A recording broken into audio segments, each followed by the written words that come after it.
साथियों, आप सभी का जी आपके प्लेटफॉर्म पर स्वागत है। इस वीडियो में हम लोग कुछ महत्वपूर्ण करंट अफेयर को देखेंगे तथा उनसे संबंधित महत्वपूर्ण बिंदुओं की विस्तार से चर्चा करेंगे। तो चर्चा को प्रारंभ करते हैं। सबसे पहले बात कर लेते हैं मिशन सागर के संबंध में कि मिशन सागर क्या है।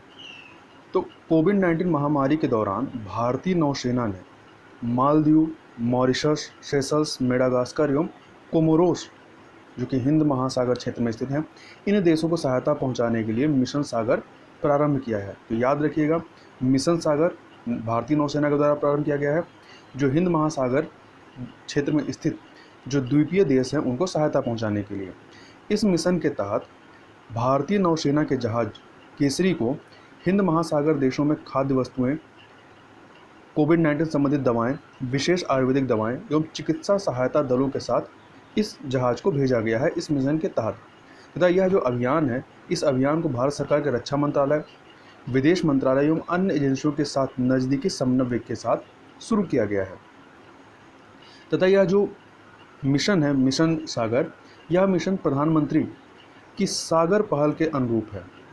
सागर, जिसका पूरा नाम है, पूरा फुल फॉर्म है security and growth for all in the region, मतलब कि इस रीजन में जो भी देश हैं उनका एक साथ मिलकर के ग्रोथ करने के लिए।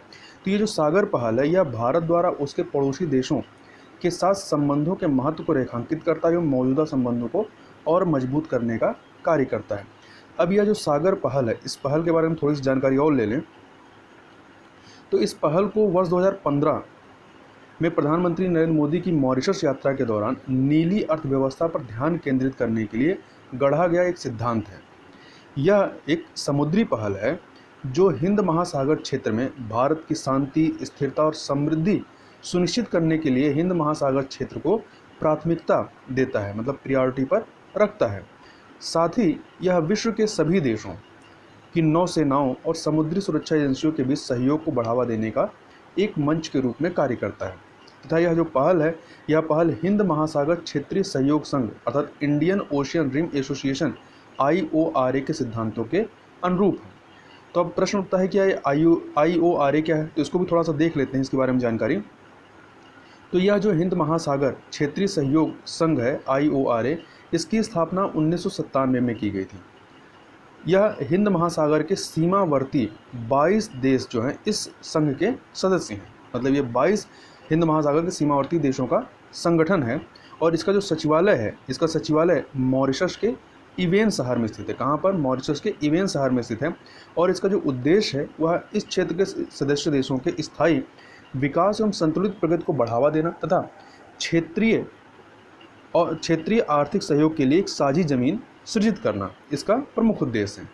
तथा यहाँ पर यह ध्यान रखिएगा, यह जो संगठन है, यह जो संघ है, भारत इसका सदस्य है। यदि कहीं पर आ जाए, कई बार होता है ना कि पूछ लेता है एग्जाम में कि भारत किन किन ऑर्गेनाइजेशन का या किन किन संघों का सदस्य है, तो भारत इसका सदस्य है IORA का। तथा यहाँ ध्यान दीजिएगा कि बांग्लादेश भी इसका सदस्य है, परंतु पाकिस्तान जो है वह इसका सदस्य नहीं है। अब थोड़ा सा हम लोग मैप में जिन देशों को ये मदद पहुंचाई जा रही है मिशन सागर के द्वारा, उन देशों को हम लोग एक बार मैप में देख लेते हैं। कई बार क्या होता है, मैप से प्रश्न पूछ लेता है, तो एक बार हमें इन जगहों के बारे में पता होना चाहिए। पहला है आपका मालदीव, तो ये आपका यहाँ पर मालदीव है। मालदीव, मॉरिशस, ये आपका मॉरिशस, इसकी राजधानी पोर्ट लुइस है। सेशल्स, यहाँ पर सेशल्स है, ये मेडागास्कर है। और कोमोरोस, ये आपका कोमोरोस है। अब आगे चलते हैं। आगे है काला हिरण के संबंध में, जिसको ब्लैक बक भी कहते हैं। तो कॉन्टेक्स्ट यह है कि हाल ही में महाराष्ट्र के गोंदिया शहर में दीवार से टकराने के कारण एक काले हिरण की मौत हो गई। इस वजह से यह चर्चा में आया। तब काले हिरण के बारे में थोड़ी सी जानकारी देख लें। तो काला हिरण, जिसे भारतीय मृग के रूप में भी या भारतीय मृग के नाम से जाना जाता है, यह भारत के अतिरिक्त भारतीय उपमहाद्वीप में नेपाल एवं पाकिस्तान में भी पाया जाने वाला मृग है, परंतु बांग्लादेश में इसे विलुप्त घोषित किया जा चुका है, वहाँ पर यह विलुप्त है। यदि हम भारत में देखें कि भारत में कहाँ कहाँ मिलता है, तो पहली चीज़ तो यह भारत के आंध्र प्रदेश, पंजाब एवं हरियाणा राज्य का राजकीय पशु है। तो यह भी कथन के रूप में दे सकता है कि इसके संबंध में कि यह आंध्र प्रदेश, पंजाब एवं हरियाणा का राजकीय पशु है। तो कन्फ्यूज हो सकते हैं कि हो सकता है एक ही का राजकीय पशु, तीन का कैसे हो सकता है। परंतु यह 3 राज्यों का राजकीय पशु है। तथा यह मिलता कहाँ है? तो यह उन घास के मैदान एवं कम घने जंगलों में निवास करता है जहाँ जल की नियमित उपलब्धता होती है। तो इस हिसाब से भारत में देखें कि यह कहाँ कहाँ मिलता है, तो यह भारत के मध्य एवं पश्चिमी भारत में इस हिस्से में कौन से राज्य आते हैं? तो यहाँ पर आपका मध्य प्रदेश, राजस्थान, गुजरात, पंजाब, हरियाणा, महाराष्ट्र एवं उड़ीसा प्रदेश आते हैं। तो इन राज्यों में यह मिलता है। इसके अलावा दक्षिण भारत में कर्नाटक, आंध्र प्रदेश एवं तमिलनाडु में यह पाया जाता है ब्लैक बक। तथा राजस्थान का जो विश्वसनीय समुदाय है जो कि पर्यावरण संरक्षण के लिए काफ़ी फेमस है, तो यह विश्व भर में काले हिरण एवं चिकारा के संरक्षण के लिए किए जाने वाले प्रयासों के लिए जाना जाता है। इसके अलावा यदि इसके संरक्षण के संबंध में देखें तो वन्य जीव संरक्षण अधिनियम 1972 की अनुसूची या शेड्यूल 1 के तहत भारत में काला हिरण का शिकार जो है निषिद्ध है, क्योंकि यह क्या है, अनुसूची 1 में है। तो अनुसूची 1 में जो भी जीव होते हैं उनका जो शिकार होता है वो निषिद्ध है। यदि इसका कोई शिकार करता है तो उसके लिए सजा का प्रावधान है। तथा आयुषियन की जो रेड लिस्ट है इसमें ये लीस्ट कंसर्न अर्थात संकट मुक्त की श्रेणी में रखा गया। तो याद रखिएगा, यह भी पूछ सकता है कि यह आयुषियन की रेड लिस्ट में किस में आता है। चूँकि अनुसूची 1 में है तो कंफ्यूज हो सकते हैं कि हो सकता है कि यह डेंजर्ड में आता हो या वल्नरेबल में आता हो, परंतु यह लीस्ट कंसर्न में आता है, मतलब संकट मुक्त है। आगे चलते हैं, आगे बात करते हैं गोपाल कृष्ण गोखले की 154वीं जयंती मनाई गई है। तो इस संदर्भ में हमें गोपाल कृष्ण गोखले के बारे में थोड़ी चर्चा कर लेते हैं। तो 9 मई 2020 को स्वतंत्रता सेनानी गोपाल कृष्ण गोखले की 154वीं जयंती मनाई गई। तथा यदि इनके बारे में और चीज़ें देखें तो ये भारतीय स्वतंत्रता आंदोलन के दौरान एक भारतीय उदारवादी राजनीतिक नेता एवं समाज सुधारक थे। आगे बढ़ने से चीज़ यहाँ पर याद रखिएगा कि जब भी आप इतिहास पढ़ते हैं और कांग्रेस के बारे में पढ़ेंगे तो आपको नरम दल और गरम दल, उग्रवादी और उदारवादी, ये दो लोग का नाम पढ़ने को मिलता है। तो जो उदारवादी दल था या जो नरम दल था उसमें जो थे ये गोपाल कृष्ण गोखले शामिल थे। तो ये उदारवादी या नरम दल के नेता थे। अब आगे चलते हैं, इनके बारे में अन्य चीज़ों को देखें तो इनका जन्म जो है वह 9 मई 1866 को महाराष्ट्र उस समय के बम्बई प्रेसिडेंसी के रत्नागिरी जिले में हुआ था। और गोखले ने वर्ष 1884 में मुंबई के एल्फिस्टन कॉलेज से स्नातक किया और अंग्रेजी शिक्षा ने इन्हें पश्चिमी राजनीतिक विचारों से अवगत कराया, जिसके परिणाम स्वरूप ये जॉन स्टुअर्ट मिल और एडमंड बर्ग जैसे सिद्धांतकारों के महान प्रशंसक बन गए। अब यदि इनकी भूमिका को हम लोग राष्ट्रीय आंदोलन में देखें कि इनकी क्या भूमिका थी, तो गोखले जो है वर्ष 1889 में भारतीय राष्ट्रीय कांग्रेस के सदस्य बने। 1889 में, जबकि भारतीय राष्ट्रीय कांग्रेस की स्थापना कब होती है? 1885 में, और ये सदस्य बनते हैं 1889 में। उसके अलावा ये एक प्रमुख समाज सुधारक महादेव गोविंद रानडे के प्रभाव में भी आए, मतलब ये इनसे काफ़ी ज़्यादा प्रभावित थे। तथा वर्ष 1905 में भारतीय राष्ट्रीय कांग्रेस का जो बनारस में अधिवेशन होता है, उस अधिवेशन की अध्यक्षता जो है ये गोपाल कृष्ण गोखले के द्वारा की गई थी, अर्थात इनको अध्यक्ष पद के लिए चुना गया था। तथा यही 1905 का जो अधिवेशन होता है, इसी समय क्या होता है कि लॉर्ड कर्जन के द्वारा बंगाल का विभाजन किया जाता है और स्वदेशी आंदोलन भी प्रारंभ होता है। और इसी समय जो है स्वदेशी आंदोलन को लेकर के कि उसको किस प्रकार से प्रसारित करना है, नरम दल और गरम दल के बीच विवाद होता है। और 1905 के अधिवेशन में ही नरम दल और गरम दल के बीच में विवाद जो है उभर कर सामने आ जाता है, जो कि 1907 में जा करके कांग्रेस का नरम दल और गरम दल के रूप में बंटवारा हो जाता है। अन्य चीज़ों को देखें इनके बारे में तो वर्ष 1899 से लेकर 1902 के दौरान यह बॉम्बे विधान परिषद के सदस्य थे और वर्ष 1902 से लेकर 1915 तक, मतलब जब तक इनकी डेथ नहीं होती है, ये इंपीरियल लेजिस्लेटिव काउंसिल में कार्य इन्होंने किया। तो 1915 में ही इनकी डेथ होती है और 1915 में महात्मा गांधी जो हैं वो दक्षिण अफ्रीका से भारत वापस लौटते हैं। इसके अलावा गोखले ने वर्ष 1909 के मार्ले मिंटो सुधार को तैयार करने में काफ़ी महत्वपूर्ण भूमिका निभाई। इसके अलावा ये एक उदार राष्ट्रवादी के रूप में भी जाने जाते हैं और ये महात्मा गांधी के राजनीतिक गुरु भी थे। कई बार प्रश्न पूछा जाता है कि महात्मा गांधी के राजनीतिक गुरु कौन थे, तो गोपाल कृष्ण गोखले जी थे। तथा महात्मा गांधी ने गोपाल कृष्ण गोखले पर गुजराती भाषा में एक पुस्तक लिखी थी जिसका नाम था धर्मात्मा गोखले। तो याद रखिएगा, धर्मात्मा गोखले किसके द्वारा लिखी गई थी? महात्मा गांधी के द्वारा, गुजराती भाषा में गोपाल कृष्ण गोखले के ऊपर लिखी गई थी। अब इनके जो कार्य शिक्षा एवं समाज सुधार के रूप में जो इन्होंने किए उनको देख लेते हैं। तो गोपाल कृष्ण गोखले ने भारतीय शिक्षा के विस्तार के लिए वर्ष 1905 में सर्वेंट्स ऑफ इंडिया सोसाइटी की स्थापना की तथा यह महादेव गोविंद रानडे द्वारा शुरू की गई सार्वजनिक सभा जो थी या जो पत्रिका थी उससे भी ये जुड़े हुए थे। इसके अलावा वर्ष 1908 में गोपाल कृष्ण गोखले ने रनाडे इंस्टीट्यूट ऑफ इकोनॉमिक्स की स्थापना की और इन्होंने एक समाचार पत्र जो कि साप्ताहिक थी और अंग्रेजी भाषा में थी, तो अंग्रेजी साप्ताहिक पत्र द हितवाद भी इन्होंने शुरू किया था। इसके अलावा गोखले की जो विचारधारा थी, विचारधारा सामाजिक सशक्तिकरण, शिक्षा के विस्तार, भारतीय स्वतंत्रता संघर्ष के लिए प्रतिक्रियावादी एवं क्रांतिकारी तरीकों के इस्तेमाल को खारिज करने पर आधारित थी। मतलब ये उदारवादी थे, तो ये प्रतिक्रियावादी या क्रांतिकारी तरीकों के खिलाफ थे। इनके संबंध में कुछ अन्य चीज़ों को देख लें थोड़ा सा, तो इनकी मृत्यु 1915 में होती है। इसके अलावा इनके द्वारा एक दैनिक समाचार पत्र जन प्रकाश का भी प्रकाशन किया जाता है, जिसमें ये राजनीति से संबंधित और जो भी सोसाइटी संबंधित जो हैं अपने विचारों को इसमें प्रदर्शित करते थे इसके माध्यम से। इसके अलावा जो तिलक द्वारा प्रकाशित मराठा जो समाचार पत्र था उसमें इनके द्वारा रेगुलर एक आर्टिकल लिखा जाता था तथा दक्कन एजुकेशन सोसाइटी के सचिव के रूप में भी इन्होंने काम किया था। तो ये इनके संबंध में कुछ महत्वपूर्ण जानकारियाँ थी जिसको हम लोगों ने यहाँ पर देखा। अब बात कर लेते हैं महाराणा प्रताप की। तो महाराणा प्रताप की भी 9 मई को जयंती मनाएगी। 9 मई 2020 को महाराणा प्रताप की भी जयंती मनाएगी। तो थोड़ा सा हम लोग महाराणा प्रताप के बारे में देख लेते हैं, उनके संबंध में महत्वपूर्ण चीज़ों को। तो महाराणा प्रताप, जिनका पूरा नाम राणा प्रताप सिंह था और इनको महाराणा प्रताप के नाम से भी जाना जाता था। इनका जन्म 9 मई 1540 में राजस्थान के कुंभलगढ़ में हुआ था और ये राजा उदय सिंह के सबसे बड़े पुत्र थे तथा मेवाड़ के 13वें राजा ये बने थे। जब हम लोग महाराणा प्रताप की बात करते हैं तो हल्दी घाटी के युद्ध का नाम आ जाता है और चेतक जो कि इनका घोड़ा माना जाता है, ये दोनों नाम तुरंत आ जाते हैं।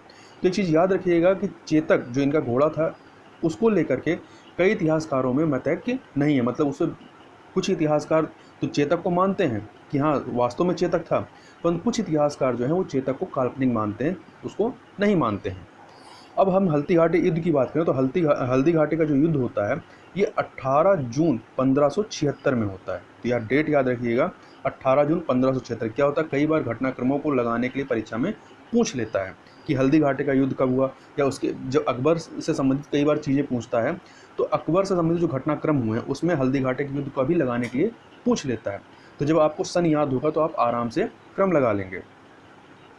यह जो हल्दी घाटी का युद्ध हुआ था यह 18 जून 1576 को महाराणा प्रताप तथा अकबर के मध्य में होता है। तो अकबर का जो सेनापति थे वो थे अंबर के राजा मानसिंह प्रथम। तो अकबर की तरफ से किसने युद्ध किया था, तो अंबर के राजा मानसिंह प्रथम ने युद्ध किया था तथा इस युद्ध में मुगलों की विजय होती है, परंतु महाराणा प्रताप जो है वो पकड़े नहीं जा सके। बाद में क्या होता है, इस युद्ध के बाद कुछ समय बाद 1579 के बाद जब बंगाल व बिहार में विद्रोह बढ़ने लगा तो मुगलों का ध्यान जो है वो मेवाड़ से कम होता गया, जिसका फ़ायदा उठाते हुए महाराणा प्रताप ने पश्चिमी मेवाड़, पूरे मेवाड़ को नहीं, पश्चिमी मेवाड़ जिसमें आपका कुंभलगढ़, उदयपुर तथा गोगवंडा शामिल था, इनको इन्होंने इस पर अपना कब्जा दोबारा से कर लिया। मतलब इसको पुनः वापस ले लिया और वर्तमान के डूंगारपुर, जो वर्तमान का डूंगारपुर है, इसके नज़दीक चवांड था, एक जगह थी चवांड, इसको इन्होंने अपनी राजधानी बनाई थी। आगे चलते हैं। आगे है शॉल फॉरेस्ट टॉर्टाइज के बारे में। तो चर्चा में क्यों आया, तो चर्चा में इसलिए आया कि पिछले कुछ वर्षों में सॉल्ट फॉरेस्ट टॉर्टाइज की संख्या में काफ़ी गिरावट आई है। अतः आयुषियन की जो रेड लिस्ट है उसमें इसको क्रिटिकली इंडेंजर्ड श्रेणी में डाल दिया गया है। अब ये जो सॉल्ट फॉरेस्ट टॉर्टाइज है यह क्रिटिकली इंडेंजर्ड श्रेणी में आता है। तो यह चीज़ याद रखिएगा। क्या होता है, कई बार आपसे परीक्षा में पूछ सकता है कि कई सारे कछुओं की दे करके उसमें आगे उसमें दे देगा कि किस कैटेगरी में आता है, कि क्रिटिकली इंडेंजर्ड में आता है, वल्नरेबल में आता है या इंडेंजर्ड में आता है। तो जब आप जो चर्चा में है कम से कम उनके बारे में आपको पता होना चाहिए। जैसे सॉल्ट फॉरेस्ट टॉर्टाइज है तो यह क्रिटिकली इंडेंजर्ड में है। कल हमने चर्चा की थी ओलिव रिडले के संदर्भ में, तो ओलिव रिडले जो है वो आपका वल्नरेबल कैटेगरी में आता है। तो इस प्रकार कम से कम इनकी कैटेगरी याद रखिए जो चर्चा में है। अब हम लोग थोड़ा सा सॉल फॉरेस्ट टर्टाइज के बारे में बात कर लें तो इसका जो वैज्ञानिक नाम है वो है इंडो टेस्टुडो इलोंगेट। तो यह इसका वैज्ञानिक नाम है तथा इसके अन्य नाम जो कॉमन नाम है सो अन्य कई नामों से जाना जाता है, जैसे कि इलोंगेट टर्टाइज या येलो टर्टाइज या सॉल फॉरेस्ट टर्टाइज के नाम से भी इसको जाना जाता है। अब यदि इसकी अवस्थित देखें कि यह कहाँ पाया जाता है तो यह दक्षिण पूर्व एशिया तथा भारतीय उपमहाद्वीप में मिलता है और भारतीय उपमहाद्वीप में मुख्यतः यदि देखेंगे भारत में तो पूर्वोत्तर भारत में यह पाया जाता है। तथा यदि इसके संरक्षण की अवस्था को देखें तो यह भारतीय वन्यजीव संरक्षण अधिनियम 1972 की अनुसूची 4 के अंतर्गत आता है। चूँकि अब इसे क्रिटिकली इंडेंजर्ड श्रेणी में डाल दिया गया है तो यह उम्मीद है कि यह जो भारतीय वन्यजीव संरक्षण अधिनियम 1972 है इसमें जो अनुसूची 1 है इसके अंतर्गत इसको अब डाल दिया जाएगा। अनुसूची 1 में आने पे क्या होगा कि इसका शिकार करना निषेध हो जाएगा। यदि कोई इसका शिकार करता है या इसको मारता है तो उस पर कार्रवाई, उस पर क्या मुकदमा हो सकता है, उस पर कार्रवाई हो सकती है और उस पर उसको सज़ा का प्रावधान होगा। तथा यह जो वन्यजीव संरक्षण अधिनियम 1972 है इसमें 2006 में संशोधन भी किया गया था, इस चीज़ को भी याद रखिएगा। तथा यदि इस टर्टाइज के संबंध में बात करें तो पिछले 90 वर्षों में ये सॉल फॉरेस्ट टर्टाइज जो है इनकी संख्या में 80% तक की गिरावट आई है। अब यह गिरावट आई क्यों है, इसके कई सारे कारण हैं, जैसे कि इनका जो है इस्तेमाल खाने के लिए इनका शिकार किया जाता है। इसके अलावा सजावटी मांस के लिए इनका इस्तेमाल किया जाता है तथा चीन में इसके जो सेल या जो कवच होता है, ऊपर का जो खोल होता है, उस कवच का उपयोग जो है कामोत्तेजक दवाओं को बनाने के लिए किया जाता है, तो इसलिए भी इनका शिकार होता है। इसके अलावा जो सॉल फॉरेस्ट टर्टाइज है ये जहाँ मिलते हैं, जिन इलाकों में मिलते हैं उन इलाकों का 90% क्षेत्र जो है 90% जो इलाका है वह प्रोटेक्टेड एरिया नेटवर्क, मतलब जैसे कि राष्ट्रीय उद्यान या वन्यजीव अभ्यारण्य, इन जैसे क्षेत्रों से ये बाहर है, तो इनके प्रोटेक्शन के लिए ज़रूरी उपाय नहीं किए जा पाते हैं। केवल 10% इलाका ही इनका जो है वो प्रोटेक्टेड एरिया नेटवर्क के अंतर्गत आता है। तो यह भी एक रीज़न है जिसकी वजह से इनकी संख्या लगातार कम हो रही है। आगे चलते हैं, अब बात करते हैं स्मॉल पॉक्स के बारे में। स्मॉल पॉक्स जिसे साधारण भाषा में हम लोग चेचक के नाम से जानते हैं। तो कॉन्टेक्स्ट यह है कि स्मॉल पॉक्स के उन्मूलन अर्थात इरेडिकेशन के 40 वर्ष पूरे होने पर विश्व स्वास्थ्य संगठन WHO द्वारा तथा UN पोस्टल एजेंसी ने मिल करके एक पोस्टेज स्टाम्प जारी किया है। तो हम लोग थोड़ा सा स्मॉल पॉक्स के बारे में बात कर लें तो स्मॉल पॉक्स जो है यह एक संक्रामक रोग है, ठीक है, संक्रामक रोग है। अब यह होता क्यों है, तो यह जो है 2 वायरस प्रकार या 2 वायरस वेरिएंट्स की वजह से, एक है आपका वेरिलो मेजर और वेरिलो माइनर, इनकी वजह से यह स्मॉल पॉक्स होता है। अब जिनको यह संक्रमण होता है उसमें लक्षण क्या आते हैं, तो इसके जो लक्षण है वो बुखार, उल्टी, मुंह पर दाने हो जाना और स्किन रेसेस का हो जाना इसके लक्षण हैं। तथा जो मुंह पर दाने होते हैं वो धीरे धीरे उसमें मवाद भर जाता है और इससे संक्रमित व्यक्ति जो है इसमें मोर्टेलिटी रेट या जो मृत्यु दर है वो काफ़ी हाई है, मतलब 30% इसकी मोर्टेलिटी रेट है। मतलब ये 100 व्यक्ति इससे संक्रमित होते हैं तो उसमें से ये पूरी उम्मीद है कि 30% मतलब 30 लोग जो हैं उनकी मृत्यु हो जाएगी। तथा यह बच्चों में और भी ज़्यादा खतरनाक हो जाता है, मतलब मोर्टेलिटी रेट जो है वह बच्चों में और भी ज़्यादा है। तथा 1980 में WHO ने इसके उन्मूलन को घोषित किया था, मतलब सर्टिफाइड किया था कि यह जो है स्मॉल पॉक्स अब ख़त्म हो चुका है। तो याद रखिएगा कि स्मॉल पॉक्स का उन्मूलन किया जा चुका है। हो सकता है कि परीक्षा में आपसे कई सारी 2-3 बीमारियां दे करके 3-4 बीमारियां, उसमें से पूछ सकता है कि इनमें से किसका किसका उन्मूलन किया जा सकता है या इरेडिकेशन हो चुका है। तो यदि भारत के संदर्भ में बात करेंगे तो भारत में चेचक का खात्मा हो चुका है, पोलियो का भी खात्मा हो चुका है। आगे चलते हैं कोविड कवच एलिसा के संबंध में। तो कॉन्टेक्स्ट यह है कि भारतीय आयुर्विज्ञान अनुसंधान परिषद अर्थात ICMR और राष्ट्रीय विषाणु विज्ञान संस्थान national institute of virology NIV ने संयुक्त रूप से कोविड-19 के परीक्षण में तेजी लाने हेतु कोविड कवच एलिसा को विकसित और प्रमाणित किया है। यह एक टेस्ट किट है। तो यह जो कोविड कवच एलिसा है इससे ये मानव शरीर में मौजूद कोविड-19 के एंटीबॉडी का पता लगाया जाएगा। होता क्या है कि जब हमारे बॉडी में कोई पैथोजन अर्थात बैक्टीरिया, वायरस इस प्रकार का कोई अटैक करता है या प्रवेश करता है तो हमारी बॉडी जो होती है उससे लड़ने के लिए एक एंटीबॉडी उत्पन्न करती है। उसी एंटीबॉडी को ये इसके माध्यम से डिटेक्ट किया जाएगा। और यह जो कोविड कवच एलिसा है, इसकी एफिशिएंसी की बात करें तो इससे एक साथ 2.5 घंटे के अंदर 90 नमूनों का या 90 सैंपल्स का परीक्षण किया जा सकता है। तो यह इसकी एफिशिएंसी है। तथा इसके परीक्षण के लिए किसी बहुत बड़े लैब की ज़रूरत नहीं। इस एलिसा परीक्षण को जिला स्तर पर भी आसानी से किया जा सकता है। तथा ICMR ने, भारतीय आयुर्विज्ञान अनुसंधान परिषद ने एलिसा परीक्षण किट को बड़े पैमाने पर उत्पादन करने के लिए इस जायंट्स कैडिला के साथ भागीदारी की, मतलब इसे साझेदारी की है कि जिससे कि जायंट्स कैडिला जो है यह इसको बड़े पैमाने पर इसका उत्पादन कर सके। यह जो जायंट्स कैडिला है यह एक नवाचार संचालित वैश्विक स्वास्थ्य सेवा कंपनी है जिसको एलिसा परीक्षण किट से संबंधित प्रौद्योगिकी को स्थानांतरित कर दिया गया है। मतलब यह जो टेक्नोलॉजी है इसके संबंध में इनको स्थानांतरित कर दिया गया है जिससे कि बड़े पैमाने पर जायंट्स कैडिला के द्वारा इस एलिसा किट का जो है प्रोडक्शन किया जा सके। अब चूंकि हमने यहाँ पर क्या बात की, यह एंटीबॉडी को डिटेक्ट करता है, टेस्ट करता है। तो एंटीबॉडी परीक्षण थोड़ा सा देख लें तो एंटीबॉडी परीक्षण जो होता है यह वायरस के कारण शरीर में होने वाले प्रतिक्रिया का पता लगाता है। यह एक संकेत देता है कि व्यक्ति वायरस के संपर्क में आया है या नहीं आया है। ठीक है। तथा हालांकि यह जो है एंटीबॉडी परीक्षण, इससे यह स्पष्ट नहीं हो पाता कि कोई व्यक्ति कोविड-19 संक्रमण से संक्रमित है या नहीं है। इसका उपयोग जो है मात्र स्क्रीनिंग के लिए किया जाता है। तो याद रखिएगा, इसको केवल इस स्क्रीनिंग के लिए इस्तेमाल करते हैं। यह नहीं बताता कि कोई व्यक्ति संक्रमित है या नहीं संक्रमित है। यह इसके लिए होता है डिटेक्ट करने के लिए कि व्यक्ति वायरस के संपर्क में आया है या नहीं आया है। दोनों में अंतर है कि संक्रमित हो गया है या नहीं हो गया है, या वायरस संपर्क में आया है या नहीं आया है।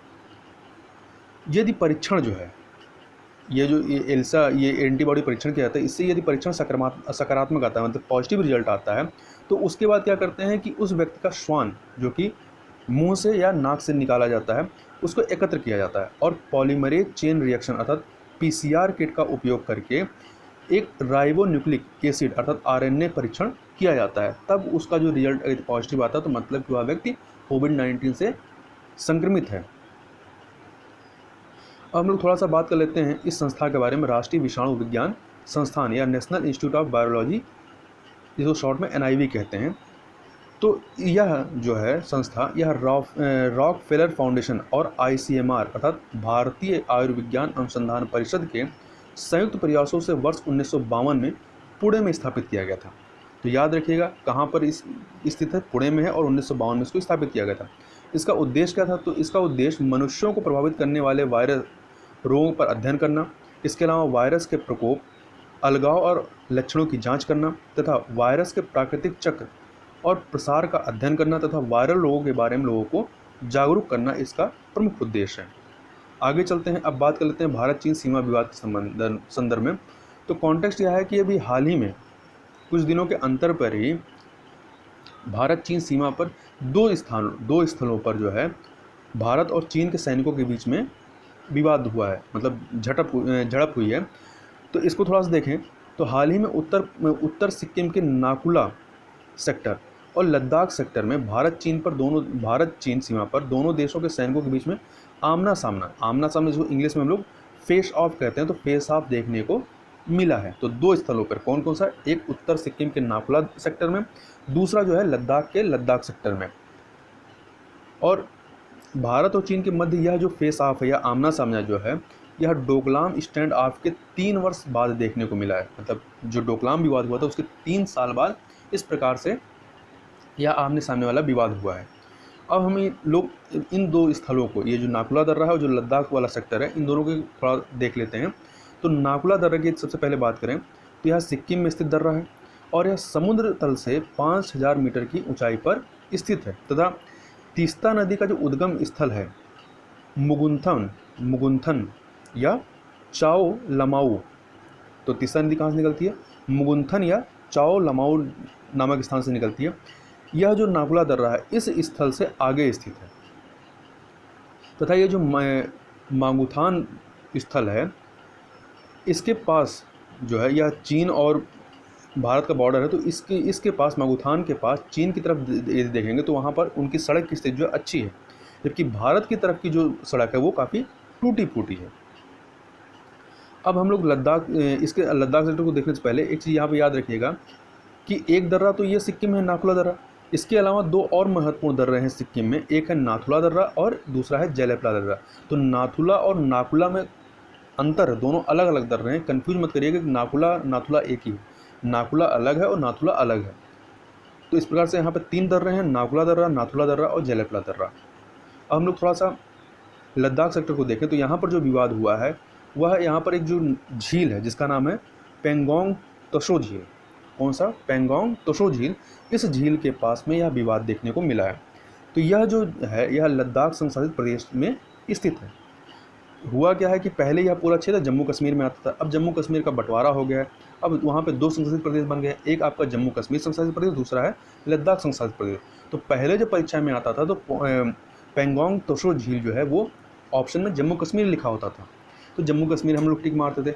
अब यदि ऑप्शन में लद्दाख भी दिखा होगा, जम्मू कश्मीर भी लिखा होगा, तो आप लद्दाख मार के आइए, ये लद्दाख क्षेत्र में स्थित है।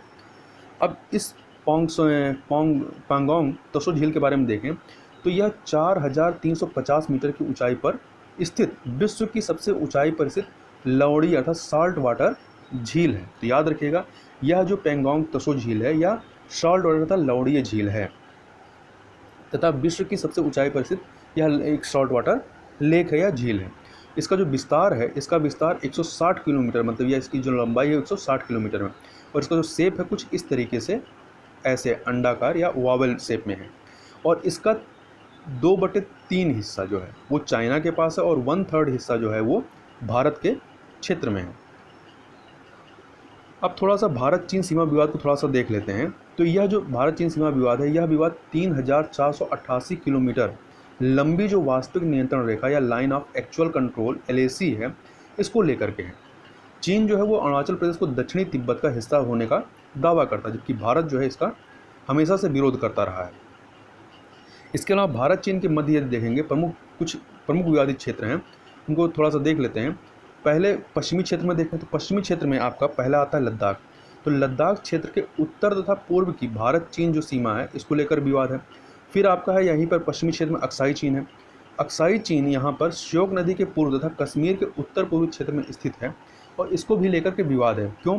क्योंकि ये जो अक्साई चीन वाला इलाका है ये 1962 का जो भारत चीन युद्ध होता है इसके पहले अक्साई चीन, जिसको अब अक्साई चीन के नाम से जाना जाता है, ये आपके जम्मू कश्मीर का हिस्सा था और यह भारत का क्षेत्र होता था और आज भी भारत इस पर अपना अधिकार बताता है।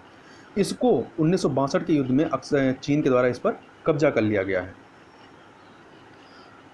इसके अलावा मध्य क्षेत्र में भी विवाद है। मध्य क्षेत्र में कहाँ पर? यह जो मध्य क्षेत्र वाला इलाका है यह सीमा तिब्बत के साथ साथ लगती है और यहाँ पर अनेक लघु क्षेत्रों को लेकर के विवाद है जो तिब्बत वाली सीमा है। यदि पूर्वी क्षेत्र में चलेंगे तो पूर्वी क्षेत्र में आपका सिक्किम, यहाँ पर सिक्किम में जो सीमा की लंबाई है वो 225 किलोमीटर है और यहाँ पर अनेक महत्वपूर्ण दर्रे स्थित हैं और यहाँ पर भी जो है क्षेत्र को लेकर के विवाद है। भूटान सीमा को देखें तो यहाँ तिब्बत के साथ यहाँ पर इसकी सीमा और इसको भी लेकर के विवाद रहता है। तथा अरुणाचल प्रदेश में देखेंगे तो अरुणाचल प्रदेश वाली जो सीमा है भारत और चीन की सीमा, एक 1140 किलोमीटर की लंबाई की यहाँ पर सीमा है। तथा यहाँ पे यदि देखेंगे तो अरुणाचल प्रदेश और तिब्बत के बीच में, या कह सकते हैं कि भारत और चीन के मध्य में जो यहाँ पर जो बॉर्डर है उसका नाम क्या है? मैकमोहन रेखा। तो मैकमोहन रेखा भारत और चीन के मध्य में स्थित है और कहाँ पे? अरुणाचल प्रदेश और तिब्बत वाले इलाके में स्थित है। इसके अलावा यदि कहा जाए रेड क्लिफ जो रेखा है वो किसके बीच में है? तो वह भारत और पाकिस्तान के बीच में है। यहीं पर अरुणाचल प्रदेश वाले इलाके में ही यहीं पर तालू दर्रा है। ये जो तालू दर्रा है ये ट्राई जंक्शन है, भारत चीन और म्यांमार का ये ट्राई जंक्शन है। तो इस प्रकार से हमने यहाँ पर कुछ महत्वपूर्ण करंट अफेयर को विस्तार से देखा। तो इस वीडियो में बस इतना ही, मिलते हैं नेक्स्ट वीडियो में, तब तक के लिए बहुत बहुत धन्यवाद।